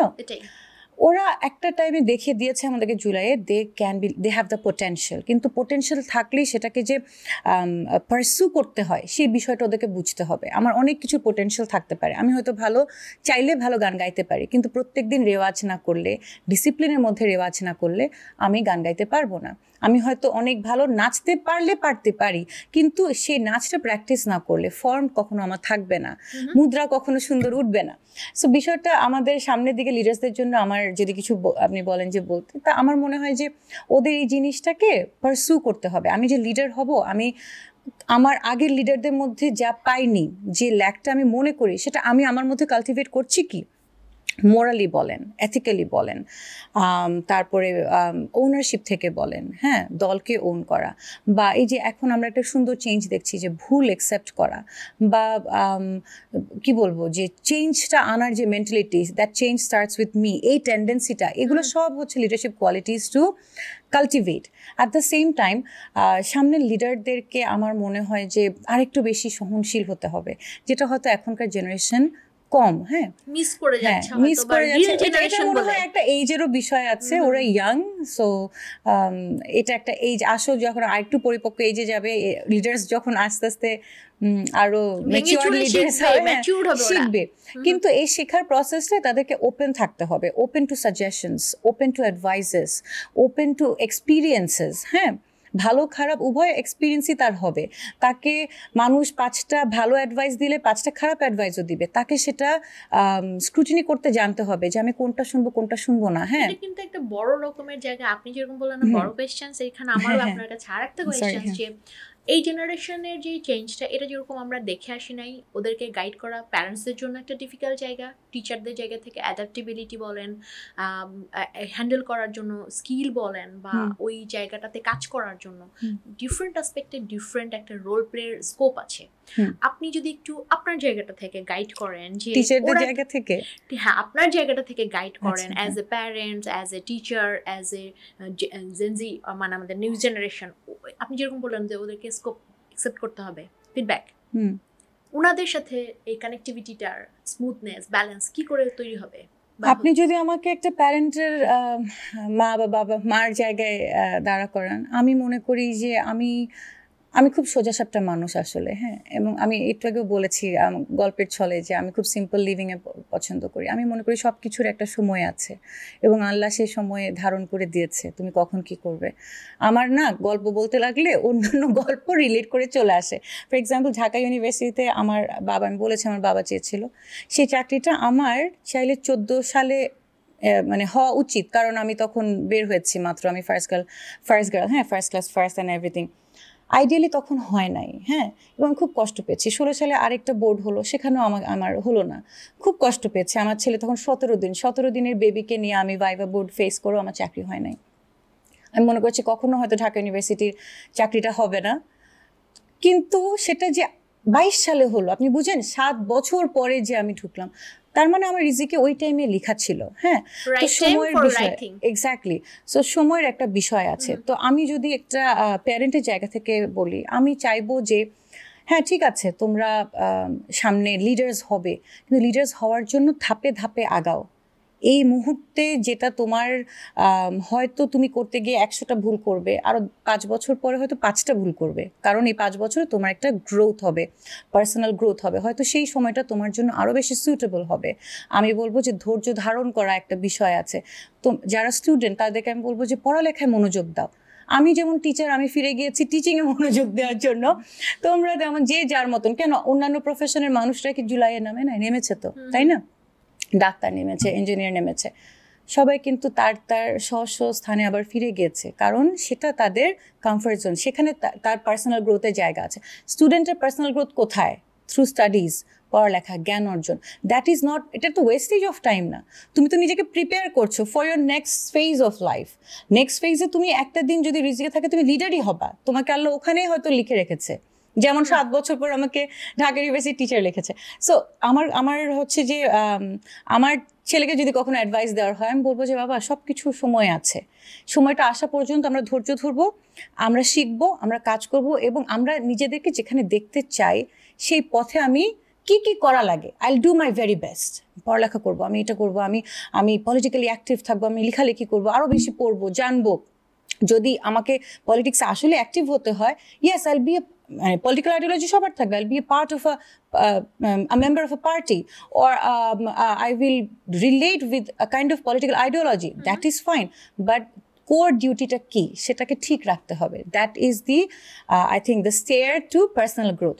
এবং সময় আসলে যার লিডার হওয়ার সে অবশ্যই লিডার হবে। আর লিডার হতে গেলে যে সবসময় স্টেট লিডার, সেটা তো আমি মনে করি না। আমাদের প্রাইভেটের ছাত্রছাত্রীরা তো ফিরে গিয়েছে, তাহলে কি আপনি ওদেরকে বলবেন না যে ন্যাশনাল লেভেলে স্টেট লিডারশিপে আসেনি বলে তারা লিডার না? তারা তাদের মতন কমার্শিয়াল ফিল্ডে লিডার, তাদের যে প্রফেশনে তারা যাবে সেখানে তারা লিড করবে। হ্যাঁ, লিডার সে 5 জনের হলেও লিডার, 500 জনের হলেও লিডার, কারণ তার মধ্যে সে লিডারশিপ কোয়ালিটিসগুলোকে নার্চার করে। সো ইটস নট লাইক হ্যাঁ আমাকে রাজপথে লিডার হইলেই আমি লিডার, নট নেসেসারিলি, তোমার জায়গা থেকেও লিডার হতে পারো। এটা আসলে অনেক মানে আই ওপেনিং একটা ব্যাপার আপনি যেটা বললেন অ্যাজ এ টিচার আপনার জায়গা থেকে। এটা আমার পার্সপেক্টিভ, আই ওপেনিং কিনা জানি না, না না আমার পার্সপেক্টিভ, মানে আমি আমার ছেলেকে কি ইয়া করব, অ্যাডভাইস দিব, এই অ্যাডভাইসটাই দেব। মার জায়গা থেকে বললেন, অ্যাজ এ টিচার জায়গা থেকে সেম। মা সবচেয়ে বড় শিক্ষক হয়, একদম দ্য ফার্স্ট টিচার। আমরা তিনটা পেয়ে গেলাম, মানে স্টুডেন্ট যারা আছেন তারা স্টুডেন্ট মানে টিচিং জায়গাটা মানে তাদের শিক্ষায় ফিরে যাবে, মারা তাদের জায়গাটা থেকে বাচ্চাদেরকে এই কম্প্যাশনেট রিলেশনশিপটা ডেভেলপ করবে, স্টুডেন্ট টিচার দেন এই জায়গাতে আপনি আরেকটা কথা বলেছেন যে প্রাইভেটে যারা ছিল তারা তো ফিরে গেছে, তো তারা কি আসলে লিডার না? এখান থেকে কিন্তু আরেকটা ব্যাপার এসছে, অনেকে কিন্তু দেশের বাইরে চলে যাচ্ছে, এবং একটা বড় সেগমেন্ট দেশের বাইরে চলে গেছে এবং যাচ্ছে। তো এই যে ফিরে যাওয়াটা, এখানে ডিপ্রেশন থেকে ফিরে যাচ্ছে নাকি আসলে ওরা নিজেদের জন্য ফিরে যাচ্ছে? ফিরে যাওয়াটা কেমন, কার জন্য কেমন, কি দেখেছেন আপনি? মানে ফিরে যাচ্ছে না, মানে চলে যাচ্ছে, যারা বাইরে চলে যাচ্ছে। ব্রেন ড্রেন কি এখানে আসলে হচ্ছে? আমাদের ব্রেন ড্রেন তো অবশ্যই হচ্ছে, এখানে তো I can not disregard it or deny ইট। হ্যাঁ, কিন্তু এটা মনে হয় আমাদের উপরে বর্তায় এখনকার আমরা যারা দায়িত্বরত আছি, যারা ন্যাশনাল লেভেলে অথরিটি হোল্ড করি বিভিন্ন পজিশনে, আমাদের দরকার আমাদের দেশটাকে ওভাবে ক্রিয়েট করা যেন ব্রেইনটা যে আরো ডেভেলপ হয়ে ফিরে আসে, এসে এখানে ইনভেস্ট করে। এটা আসলে আমরা যদি না ক্রিয়েট করতে পারি আমাদের ফিউচার জেনারেশনের জন্য, সেই ব্রিদিং স্পেসটা, সেই মেরিটোক্রেসিটা, তাহলে কিন্তু তারা আসবে না।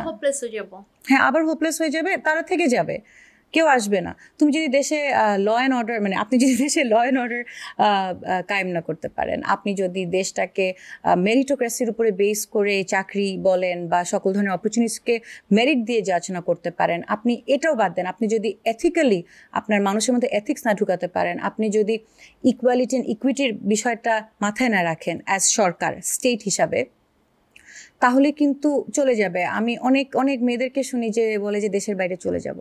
কেন? মেয়েদের জন্য কি বাংলাদেশের জায়গা নাই? অবশ্যই আমাদেরকে, তাহলে আমাদের মানে এখন তাহলে এখানে কি করণীয়? স্টেটকে সেটা এনশিওর করতে হবে যেন আমার মেয়েরা আমার দেশে সিকিউর ফিল করে, কারণ ব্রেইন তো আল্লাহ সবাইকেই মানে দিয়েছে। যে ভালো ব্রেইনি মেয়েটা চলে যাচ্ছে, it is a loss for the state. সে হয়তো দেশে কন্ট্রিবিউট করতে পারতো, কিন্তু সে করছে না। যে ছেলেটা চলে যাচ্ছে কন্ট্রিবিউট করতে পারতো, করছে না। তো আমাকে আসলে স্টেটের এখানে রেসপন্সিবিলিটি আমি অনেক বেশি দেখি।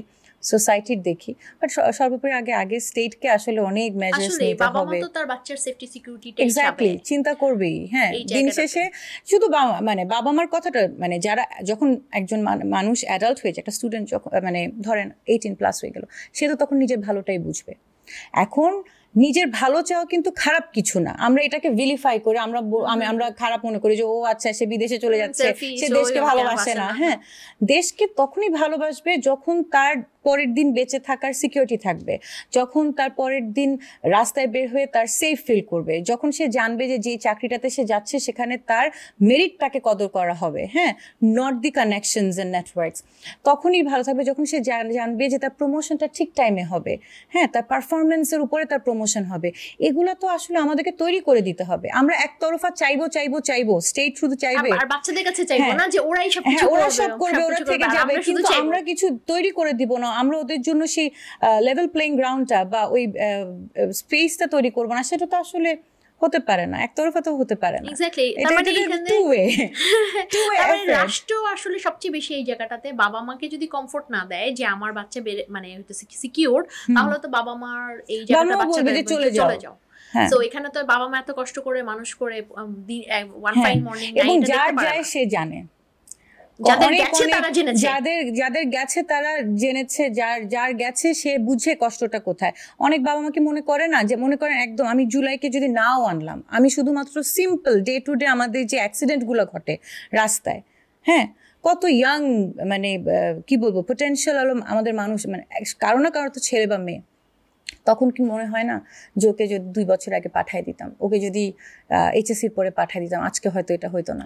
তো আফসোস মারা গেল, রাইট, কতজন মানুষকে নিয়ে মারা গেল, তাই না? কত বড় ডিজাস্টার। যে বিষয়টা হচ্ছে আফসোসের যে জায়গাটা, বাবা মাদের আফসোস হবেই যে যারা স্কুলে পাঠিয়েছে সেদিন, বা ওই মার কি মনে হয় না যে আজকে স্কুলটা কেন মিস দেওয়ালাম না।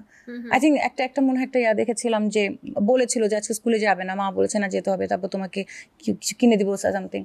আমি তো প্রত্যেকদিন আমার ছেলেকে সকালবেলা, আজকেও সকালবেলা কাজ শেষে সে যাবে না, তো এত আর্লি উঠতে ইচ্ছা করে না, আমি পাঠাচ্ছি। তো আমাকে তো সেই আস্থার জায়গাটা দিতে হবে স্টেটকে, যে আমার সন্তান স্টেটের হাতে সুরক্ষিত, তাহলে আমি বলবো যে না, তাহলে তুমি এখন দেশের জন্য করো, হ্যাঁ, তুমি তোমার সবটা দিয়ে দেশের জন্য করো। তো দেশকেও তো কিছু করতে হবে। তো আসলে it's a both way effort. Exactly. Voice with Hurairah আমরা কথা বলি আমাদের স্টিগমাগুলো নিয়ে, যেখানে আমাদের সাফোকেশন এবং যেখানে আসলে আমাদের করণীয়র জায়গাটা।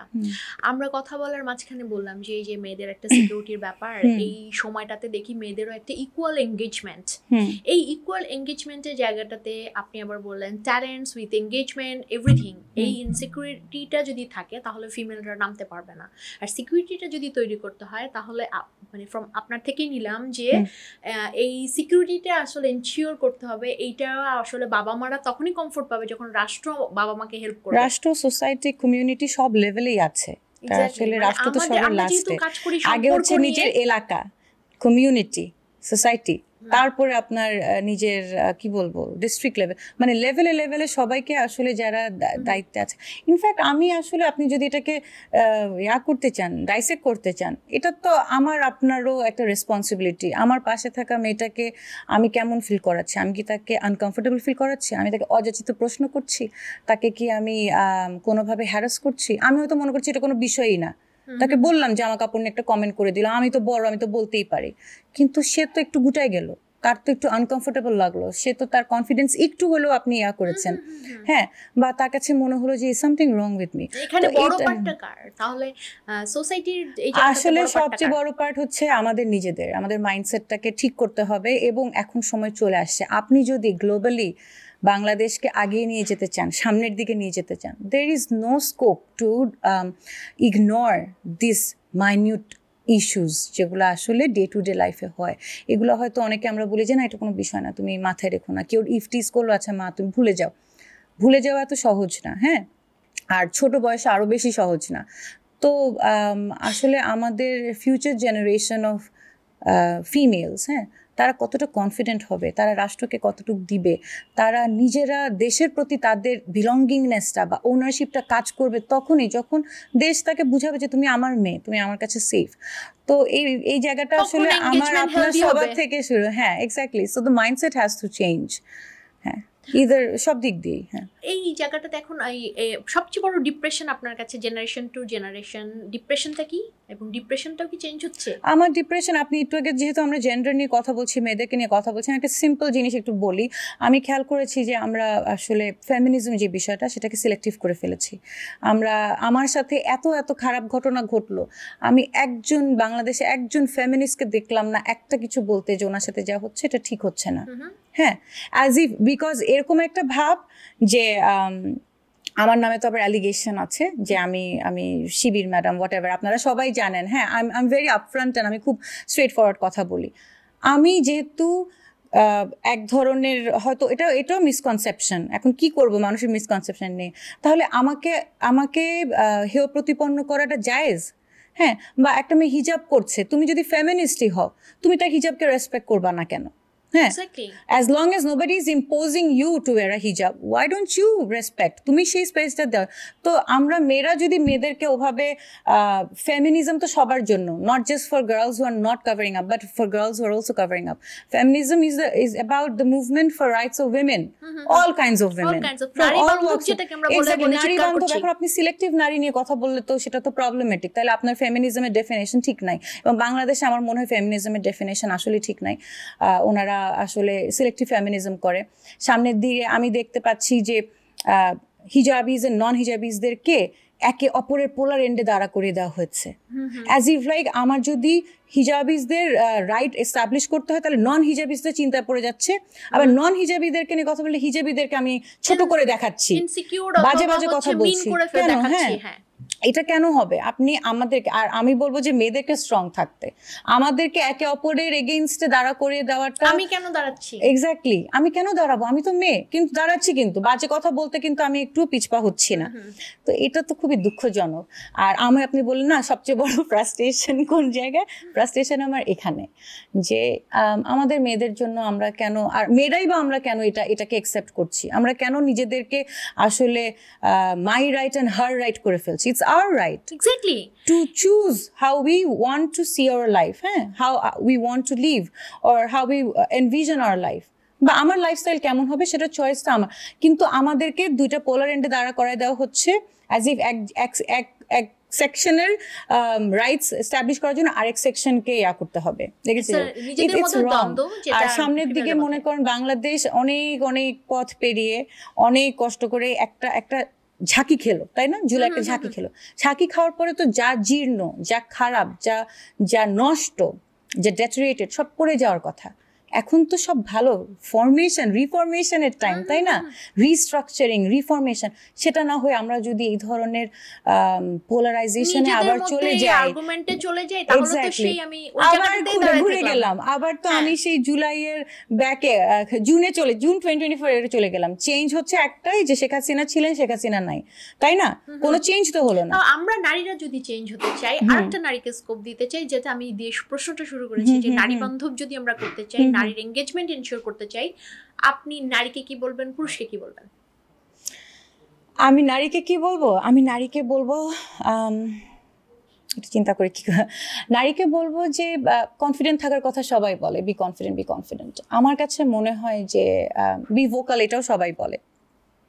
আমার একটা বিষয় হচ্ছে যে নারীকে নিজের জায়গাটা নিজে করে নিতে হবে। হ্যাঁ, এটা কেউ করে দিবে না। আর নারীকে মানে আমাদেরকে যে বুঝানো হয়, সে বুঝটাতে আমরা নিজের মাথাটাই কাজে লাগাবো, আমরা অন্য কারো চিন্তায় চলবো না, এই জিনিসটা আমাদেরকে করতে হবে। হ্যাঁ, মানে ইটস নট, হ্যাঁ এক্স্যাক্টলি, এই জায়গাটা থেকে এরকম আপনি বলতে চান টু প্রুভ ইয়োরসেলফ, লাইক বলে না, বি ইয়োরসেলফ, এবং ওর পটেনশিয়ালিটি গুলো দিয়ে প্রত্যেকটা নারী চিন্তা করা উচিত। আরেকটা জিনিস আমার কাছে মনে হয় যে আমাকে আমরা দেখি যে আমরা অনেক বলি যে আমাদেরকে ইকুয়ালিটি দিতে হবে, দেওয়ার ওয়ার্ডটাই আমি চাই না। আমার কাছে মনে হয় যে ইকুয়ালিটি তুমি নিজেরটা নিজে স্ট্যাবলিশ করবা। আমি প্রক্টর অফিসে যখন বসি, আমি কিন্তু মনে করি না যে আমি এখানে ফিমেল প্রক্টর আর মেল প্রক্টর, আমি আমাকে প্রক্টর হিসাবে মনে করি। সো আমি কখনো পিছপা হই না। আমাকে নিয়ে আমার কলিগরা অনেক হাসাহাসি করে যে কোনো একটা গন্ডগোল ভাইয়া হলে ওখানে শেরিন ম্যাডাম সবার আগে দৌড়ে চলে যাচ্ছে, because I consider myself equal. এখানে কেউ আমাকে দেওয়া করা বলে দেওয়ার কোনো বিষয় নাই, আমি ইকুয়াল। হ্যাঁ, আমার কাছে আমি যত চ্যালেঞ্জের কাজ হোক আমি নেওয়ার চেষ্টা করি, না পারলে শেখার জায়গা আছে। আমি আমার আরেকজন কলিগ থেকে শিখবো, আমি একজন সিনিয়র থেকে শিখবো, আমি বলবো যে স্যার বা ম্যাডাম আমি এটা পারছি না, আপনি বলেন তো আপনি হলে এটা কীভাবে করতেন, কিন্তু আমি কি এটা পারবো, আমার দ্বারা কি এটা সম্ভব, প্লেইং দ্য ওয়েমেন কার্ড, এটা আসলে করা উচিত না। তোমাকে ইউ হ্যাভ টু মানে নিজের জায়গাটা নিজেকে দখল করে নিতে হবে, নিজের জায়গাটা করে ফেলতে হবে, দাঁড়ায় যেতে হবে যে আমি করব, এরপরে কেমনে করবো কামস নেক্সট। আমরা যদি দাঁড়িয়ে না যাই, আমি যদি বলি যে আমাকে তো জায়গা দিচ্ছে না দাঁড়াতে, হ্যাঁ, তাহলে কিন্তু আর কেউ জায়গা দিবেও না। হ্যাঁ, the world works that way. So তোমাকে আসলে দাঁড়ায় যেতে হবে, নিজের জায়গায় তোমাকে করতে হবে। দিচ্ছেন না বললে হচ্ছে ইন্ডিপেন্ডেন্ট না। Exactly, why are you dependent on somebody else to make space for you? You occupy that space on your own. এটা হচ্ছে আমার কথা। Thank you. এই জায়গাটাতে না আমার আর আপনাকে বলতে ইচ্ছা হয় যে আপনি যে নিজেকে টিচার হিসেবে দেখছেন, মা হিসেবে দেখছেন, আপনি কিছুদিন আগে একটা ভয়েস রেজ করেছেন, তো আপনি শেরিন, আপনি নিজেকে কিভাবে দেখছেন? আমি নিজেকে খুব সিম্পল ভাবে দেখছি। আমি নিজেকে দেখা দেখি কিছু নাই। আমি আসলে খুব ঘর কেন্দ্রিক বা নিজের পার্সোনাল লাইফ কেন্দ্রিক মানুষ। আমি আমার প্রফেশনাল লাইফের টাইমটা শেষ করে আমি দৌড়ে দৌড়ে বাসায় আসি। আমি আমার ফ্রেন্ডস ফ্যামিলি নিয়ে থাকতে পছন্দ করি। আমি তো বললাম যে আমি আসলে খুব একটা কখনো যে এঙ্গেজ ছিলাম তা না। এখন আপনি বলতে পারেন যে তাহলে আপনি স্বার্থপর। এখন এটা স্বার্থপর কিনা জানি না, কিন্তু আমি মনে করি যে আমি আমার জায়গায় আমার রোলটা ঠিকমতো করলে আমি একটু হলেও দেশের জন্য কন্ট্রিবিউট করছি। আমি দেশে আছি, আমি আমার চাকরিটা ঠিকমতো করি, হালালভাবে করি। আমি আমার দিক থেকে আমি অনেক সময় এরকম হয় যে আমি বলি যে এই চাকরি হালাল, বেতন হালাল করে, মানে অনেকক্ষণ আওয়ার্স দেওয়ার কথা, এটা ফান করে বলি। তো আমি মনে করি if I am doing my part properly then my work is done. হ্যাঁ, এটা করে আমি আমার নিজের মতন লাইফ লিড করতে পছন্দ করি, যার কারণে এই রিসেন্ট যে মিডিয়া অ্যাটেনশন সেটা আসলে আমাকে একমাত্র কষ্ট দিচ্ছে যে আমার যে নিজস্বতা, হ্যাঁ, নিজের যে খুব ছোট একটা প্রাইভেট লাইফ, সেটা একটু ব্যাঘাতগ্রস্ত হচ্ছে। কিন্তু তাও আমি কিন্তু আমার প্রাইভেট লাইফেই আছি। আমি এখন তো আপনার সাথে আজকে বসছি, হয়তো সামনে আর একটা বা দুটো বসবো, এরপর আমি আবার ঢুকে যাব, আবার আমি নিজের মতন নিজের চাকরি করব। আমার আসলে এটাই পছন্দ। আমি খুব সিম্পল একটা মানুষ, আমি এত কিছুর মধ্যে থাকতেও চাই না, করতেও চাই না। কখনো যদি আমার মনে হয় যে হ্যাঁ আমার খুব দরকার, বা এই জায়গায় আমার স্ট্যান্স না নিলেই নয়, বা এখানে আমার কি বলবো, আমার জায়গা থেকে মাই এথিক্যাল মোরাল স্ট্যান্ডার্ডে বা পজিশন থেকে আমার কিছু একটা স্ট্যান্স নেওয়া দরকার, আমি নিব, এটা সবাই মানে আমি নিবই। এই বাদে খুব যে আমি খুব কি বলবো এক্সপোজ হতে চাই না, আসলেই চাই না। হ্যাঁ, খুব সিম্পল লাইফ আমি চাই আসলে, নির্ঝঞ্ঝাট। হ্যাঁ, আসলে প্রাইভেসি ইজ ভেরি কস্টলি। আপনি আমার কাছে এখন কাজ করতে এসে মনে হয় যে এই একটা জিনিস মনে হয় সবচেয়ে দামি।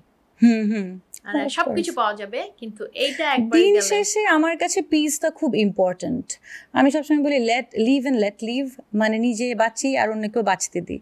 তাহলে নিজের কাছে নিজের শান্তিটা আমার কাছে খুব ভালো, মানে খুব ইম্পর্টেন্ট, ভাইটাল একটা বিষয়, এবং আমি সেভাবেই থাকতে চাই। আমার খুব হাতে গোনা বন্ধু বান্ধব, আমার ফ্যামিলি, এসব নিয়ে তাদের কাছে আমি এখনো আমি ওইটাই প্রাইভেট আনলিমিটেড লাইফ। হ্যাঁ, এক্স্যাক্টলি। আমি বলতে চাই যে অ্যাজ এ টিচার তিনটা যদি আপনি বলতে চান, তিনটা কাজ স্টুডেন্টদের জন্য, সো আপনি কোন তিনটাকে খুব বেশি বেস্ট প্রায়োরিটি দিয়ে বলবেন? স্টুডেন্টরা এখন কি করবে সামনের দিনে, ফিউচার স্টুডেন্টদের জন্য? আপনি টিচারকে জিজ্ঞেস করছেন স্টুডেন্ট কি করবে, obvious the answer is obvious. অবশ্যই তারা পড়ালেখায় মনোযোগী হবে। পড়ালেখাটাকে আমি টেক্সচুয়াল নলেজ বলবো না, ইটস লাইক নট জাস্ট তুমি তোমার পাঠ্য বই পড়ো, তুমি পড়ালেখা করো, তুমি শিখো। আমি আরেকটা জিনিস অনেক সময় বলি যে true wisdom or knowledge comes from learning and relearning, learning, unlearning and relearning. So basically আমরা অনেক কিছু হয়তো গ্রোয়িং আপ আমি এক ধরনের শিখেছি, বা পারিপার্শ্বিকতা থেকে, আমার সোশ্যালাইজেশন থেকে শিখেছি, আমাকে এটাকে আনলার্ন করতে জানতে হবে। আমি তো ভুলও শিখে থাকতে পারি, তো ভুল শিখে থাকলে সেটাকে আমি একদম শক্ত করে ধরে রাখলে কিন্তু আমার আর গ্রোথ হলো না। সো আমি যদি বুঝি যে আচ্ছা এই পার্সপেক্টিভটা উনি যে বলছে, ওনার কথায় ক্রেডিবিলিটি আছে, ওনার কথা লেজিট মনে হচ্ছে, তাহলে আমাকে আনলার্ন করতে জানতে হবে এবং নতুন করে শিখতে হবে। তো স্টুডেন্টদের আমার একটা রিকোয়েস্ট যে you need to be able to learn, unlearn and relearn, বারবার করে। হ্যাঁ, এটা একটা। অবশ্যই স্টুডেন্টের কাজই হচ্ছে যে জ্ঞান এই জ্ঞানটা শুধু জ্ঞানের জন্য না, এটা নিজেকে ডেভেলপ করার জন্য, তুমি যেই সেক্টরেই যাও, যে প্রফেশনে যাও। নেক্সট হচ্ছে সামনের দিনে যেহেতু স্টুডেন্ট বলতে শুধু স্টুডেন্ট না, আমরা এখন দেখতে পাচ্ছি যে আমাদের এই জেনারেশন অফ স্টুডেন্টসদের থেকে আমাদের অনেক এক্সপেকটেশন। আমি যদি আসলে এক্সপেকটেশনকে ট্রান্সলেট করি ইন আ সেন্স যে দের কন্ট্রিবিউশন টু নেশন বিল্ডিং, আমার আরেকটা জিনিস খুব ইম্পর্টেন্ট মনে হয়, সেটা হচ্ছে যে not to be judgemental. Don't জাজ somebody else because you are not in his or her shoes. তুমি জানো না ও কিসের মধ্যে দিয়ে যাচ্ছে, ওর পার্সপেক্টিভ কেন এরকম, বা কি বলতে চাচ্ছে, বা ও যেভাবে চিন্তা করছে তার পিছনে ব্যাকগ্রাউন্ডে তার কি কি কারণে এরকম ধরনের চিন্তা ভাবনা। তো তাকে বোঝার চেষ্টা করো, ধরেই জাজ করো না, ধরেই কোনো কাউকে খারাপ ভালো বা আমার মতের মিল হলো না তাই আমি তাকে করে দিলাম, খারাপ বলে দিলাম, এটা না করি আমরা। আমরা আসলে জাজমেন্ট থেকে বের হয়ে আসি। হ্যাঁ, এটা আমাদেরকে আরো ভালো মানুষ হতে সাহায্য করবে। আর 3টা বলেছেন তাই না? একদম আপনি তো পরীক্ষায় নিচ্ছেন আমার। আর 3 নম্বরটা কি? 3 নম্বরটা হচ্ছে যে দেশ গঠন, বা তুমি যদি দেশ গঠনের কথা চিন্তা করো, দেশ গড়ব বলে গঠন করব বলে করতে হবে এরকম কিছু না। তুমি নিজেকে গঠন করো, তুমি নিজের লাইফটাকে সুন্দর করো, নিজে একটা ভালো চাকরিতে যাও, নিজের বাবা মাকে ভালো রাখো, তোমার ফ্যামিলিকে ভালো রাখো, সামনের দিকে বিয়ে শাদী করো। এই যে তুমি করছো, এক একটা ফ্যামিলি ইজ এক একটা ছোট কম্পোনেন্ট অফ আওয়ার কান্ট্রি, তাই না? এক একটা ফ্যামিলি যদি দাঁড়িয়ে যায়, একটা ফ্যামিলি যদি ভালো চলে, একটা আমি যদি আমার বাবা মা আমাকে পড়াচ্ছে, আমি পড়ালেখা করে একটা ভালো চাকরি নিব, আমার বাবা মাকে আমি কন্ট্রিবিউট করব, তাদেরকে একটু আরামের লাইফ দিব, আমি হাল ধরবো। হ্যাঁ, ছেলে মেয়ে নির্বিশেষে, আমি কিন্তু এটা করছি না। আমরা আবার এটা চিন্তা করলে আবার ছেলেই শুধু চিন্তা করি, ছেলে মেয়ে নির্বিশেষে আমি একটা সুন্দর লাইফ গড়বো। আমি আমার লাইফটা সুন্দর করে গড়লে আমার দেশটাও সুন্দরভাবে গড়বে। আমি আমার জায়গা থেকে সুন্দর একটা লাইফ বানানো মানে আমি দেশটাকে সুন্দর করছি। এখন প্রত্যেকটা নিউক্লিয়ার মানে প্রত্যেকটা ফ্যামিলি অ্যাজ এ ইউনিট যদি এরকম সুন্দর লাইফ লিড করতে পারে, তাহলে তো দেশটা সুন্দর হয়ে গেল। একদম স্বপ্নের দেশ, সিম্পল, একদম স্বপ্নের দেশ এবং সিম্পল দেশ। সহজ কথা কইতে মরে বলো যে সহজ কথা যায় না বলা সহজ। প্রত্যেকেই যখন আমাদের ডিসকাশন গুলো শুনবে এবং চিন্তা করবো, এটা তো আসলে বলাই যায় সহজ অনেক, বাট যার যার জায়গা এখন আমি কঠিন কি বলবো। আর টিচারদের কাজই হচ্ছে সব ভেঙে ভেঙে সহজ করে বলা, তাই আমার যতটুকু সহজ করা সম্ভব হয়েছে আমি করেছি। ভেরি নাইস ডিসকাশন, অনেক মানে হচ্ছে ডিটেইল এবং অনেক ইজিলি আন্ডারস্ট্যান্ডেবল আমাদের একটা discussion. I think it's a very healthy discussion, এবং আমি নিজেও মুগ্ধ হয়ে শুনছিলাম যে এই কথাগুলো আপনি বলছিলেন টু দি পয়েন্টে। সো আমাদের আসলে টিচারদের কাছে অনেক এক্সপেকটেশন, অনেক জানতে চাই, অনেক শুনতে চাই একটা অস্থিরতার সময়। এক্সপেকটেশনের কথা বললে অনেক ভার লাগে আমার ঘাড়ে। হ্যাঁ জি, না এক্সপেকটেশন নিজের কাছে, চেষ্টা আছে, দায়বদ্ধতা নিজের কাছেও, যে আসলে একটা সুন্দর সমাজ তৈরি করার জন্য যার যার জায়গা থেকে পজিটিভ জিনিসগুলোকে তুলে ধরা, স্প্রেড করা। সো ভয়েস উইথ হুরায়রা থেকে আমরা চেষ্টা করি যে স্টিগমাগুলো, যে এই জায়গাগুলোতে আমরা এখনো ধরে বসে আছি, বা যেই ঠিক পয়েন্টসগুলোতে একটু চেঞ্জ হলে মানুষের লাইফগুলো সুন্দর হবে, পজিটিভ হবে, আমরা সুন্দর থাকবো, সেই বিষয়গুলো নিয়ে কথা বলা। অনেক ধন্যবাদ আপনাকে আমাদের সাথে এই যে এতক্ষণ একটা চমৎকার ডিসকাশনের জন্য। খুব ভালো। থ্যাংক ইউ আপু, thank you for having me once again. Thank you. আসসালামু আলাইকুম।